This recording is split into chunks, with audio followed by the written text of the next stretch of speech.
Jadi yang dicatat itu pertama ajalnya, kedua rizkinya. Kenapa dua hal ini bersamaan? Karena orang ini tidak akan habis ajalnya kecuali dia sudah menikmati semua rizkinya. Udah selesai, udah habis rizki dia. Maka ajal dan rizki itu jalan bersama. Jangan takut antum gak bisa makan. Kenapa? Kalau antum gak bisa makan berarti waktunya antum mati. Udah selesai habis rizki anak. Makanya kadang-kadang orang ini kaya raya. Dia bisa makan, bukan bisa makan. Dia bisa beli restoran Padang. Dia bisa beli itu. Tapi karena waktu dia habis, nggak bisa dia makan satu butir beras, nggak bisa. Udah nggak ada, waktumu udah habis, game over katanya orang. Kemudian yang dicatat juga syaqiyun au sa'id. Dia baik atau buruk, semua udah dicatat. Makanya Allah ingatkan kita kalau bicara dengan waktu ini jamaah, subhanallah. Kalau kita baca wal asri, kita akan ingat dengan waktu asar. Wal asri itu bisa bermakna demi masa atau demi waktu asar. Karena ada wal fajri. Demi waktu fajar. Kita lihat tadi fajar, tahu-tahu asar, tahu-tahu maghrib udah jamaah. Terus waktu itu berjalan. Allah bersumpah dengan wadduha. Fajar, duha, asar. Allah bersumpah dengan wal-laili idza yaghsha. Wal-lail, demi waktu malam. Kenapa? Supaya manusia ingat bahwasanya perubahan yang terjadi ini mendekatkan kita kepada ajal kita. Semua ada waktunya. Allah Azza wa Jalla berfirman di surat Fatir ayat 13. Kata Allah, yulijul laila fin nahar. Yulijul laila fin nahar. Allah memasukkan malam ke siang. Kita lihat ya, habis sholat subuh. Di Jember itu, kita punya masjid belum jadi. Jadi kalau habis sholat subuh, kalau anak jadi imam, anak ngeliat itu. Dari gelap, kemudian merah, kemudian terang. Ya Allah, siapa yang memasukkan ini jamaah? Malam yang gelap gulita, perlahan-lahan dia berubah menjadi terang benderang dan hilang itu malam. Berada di tempat yang lain. Wa yulijun nahara fil lail. Dan kita tadi masih terang benderang. Anak datang ke sini masih terang. Perlahan-lahan menjadi gelap gulita. Siapa yang melakukan itu? Allah Azza wa Jalla. Wa sakhkhara asy-syamsa wal qamar. Allah yang mengatur pergerakan mentari dan bulan. Sekarang ini NASA lebih canggih lagi jemaah. Mungkinkah NASA itu menahan pergerakan rembulan atau matahari? Kalau bisa besok terbitnya matahari jam 7 ya. Kita atur gimana? Enggak ada. Mereka tidak punya kekuatan sama sekali untuk itu. Yang mereka ketahui, mereka ada di sini dan ada yang mengatur kehidupan mereka. Alam semesta ini diurus dan diatur. Bukan oleh manusia. Lalu Allah mengatakan, kullun yajri li ajalin musamma. Semua bergerak dengan waktu yang terbatas. Suatu saat matahari itu akan terbit dari barat. Allahu Akbar. Ketika tidak bermanfaat lagi iman seseorang. Terus sekarang umur kita berapa? Ya lihat, semua orang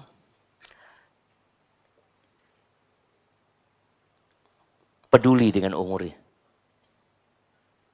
Apakah lagi kalau ditanya, antum sudah nikah? Belum Ustaz. Umur berapa? Baru 27. 27. Siapa yang umur 27 belum nikah? Angkat tangan.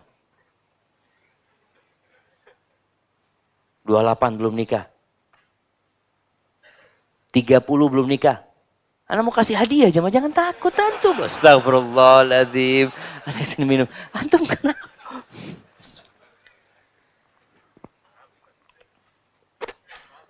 Hah? Antum anak cari ikan nanti. Mana yang umur 30 tahun belum nikah jamaah? Angkat tangan. Masya Allah, kirim hadiahnya ke belakang sana. Umur 30-an tuh. 34, Masya Allah. Kasih hadiah ke belakang sudah jamaah. Ada orang yang menunda-nunda. Insya Allah Ustaz, tahun depan anak nikah Ustaz. Emangnya antum tahu tahun depan hidup? Kan nggak ada yang tahu jamaah. Makanya Abdullah bin Mas'ud radhiyallahu taala anhu ini kalau kita bicara mengisi sisa waktu kita dengan apa? Apa kata Abdullah bin Mas'ud radhiyallahu taala anhu? "Lau alimtu annahu ma baqiya min umri illa 10 ayyam wa ana amutu fi akhirih." Kalau tersisa dari umur, kalau aku tahu ya, kan kita nggak tahu. Umurku tersisa 10 hari. Dan aku mati di tanggal 10-nya. Dan aku tidak punya istri, aku akan nikah. Bayangin jemaah. Bagaimana beliau benar-benar memanfaatkan waktunya. Untuk apa? Untuk mendekatkan diri kepada Allah Azza wa Jalla. Maka jangan menunda-nunda amal soleh. Apalagi yang sudah tua. Yang punya masa muda yang penuh dengan kemaksiatan. Antum harus berlomba. Dengan siapa? Dengan orang-orang yang dari kecil sudah jadi anak soleh. Sekarang kita lihat anak-anak di pesantren udah ngafalin Quran. Ana ya Allah Ustaz, umur 40 tahun. Terus terang hafalan masih 5 surat. Kenapa? Udah tua Pak Ustaz. Oke, kalau antum merasa udah tua, antum harus lebih semangat lagi daripada yang muda. Sebagian yang tua mengatakan udah tua, menganggap nggak bisa lagi menghafal. Nggak mau menghafal yang ada. Ada seorang wanita, dia pensiun kerja, mungkin dia sibuk dengan dunianya, umur 60 tahun dia jam. Baru sadar dia, umur 60 tahun. Dia nggak peduli sama Quran pada waktu itu. Akhirnya dia masuk ke rumah Quran, belajar Quran. 3 tahun hafal. Terus antum mengatakan nggak bisa. Nggak mau antum. Nggak mau menyisihkan waktu. Kalau urusan dunia dia punya waktu. Untuk Quranul Karim nggak punya waktu. Sama waktunya untuk dunia dan untuk akhirat waktu kita sama. Semua orang punya waktu 24 jam dalam sehari. Oh fulan nggak sibuk. Bukan fulan nggak sibuk. Yang nggak sibuk tuh orang mati. Tapi kita nggak mau meninggalkan kesibukan kita. Apa nggak bisa antum matikan handphone antum? Takut ada yang telepon, Ustaz. Dulu ketika antum nggak punya handphone, pernah takut ada yang telepon. Jamaah, kita pernah hidup nggak punya handphone. Anak rasakan tenang hidup kita. Kalau mau telepon kemana? Wartel. Ngantri kita telepon. Ada kepikiran gimana ya kalau ada masalah di keluarga nanti mereka telepon anak. Ya sudah nggak ada memang teleponnya. Tinggal dimatikan sekarang bisa. Tapi kita nggak mau, berat buat kita. Apalagi urusan bisnis nih. Loh Ustaz, kalau matikan handphone itu menolak rizki artinya. Allahu Akbar. Tahu dari mana ada rizki antum? Dia kan sudah menghitung. Makanya manusia ini kadang-kala menghitung sesuatu yang belum tentu milik dia. Antum pernah melihat ada toko di pinggiran jalan tuh, tahu-tahu jalannya dibongkar. Atau selokannya dibongkar. Akhirnya orang nggak bisa masuk ke toko dia.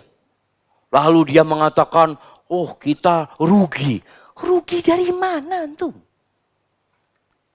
Dia kan ngitungnya rugi. Iya biasanya sehari. Tahu Ustaz? Sejak jalan ini rusak, dibikin 1 juta kita dapat. Kita rugi 19 juta. La haula wa la quwata illa billah. Rizki antum memang 1 juta. Tapi dia sudah ngitung yang bukan rizki dia. Udah dihitung. Makanya dia menderita ketika menghitung sesuatu yang belum milik dia. Yang belum masuk itu bukan rizki kita. Tapi kenapa sudah antum hitung? Itulah manusia. Kalau urusan dunia, dia hitung sampai sesuatu yang belum jadi milik dia.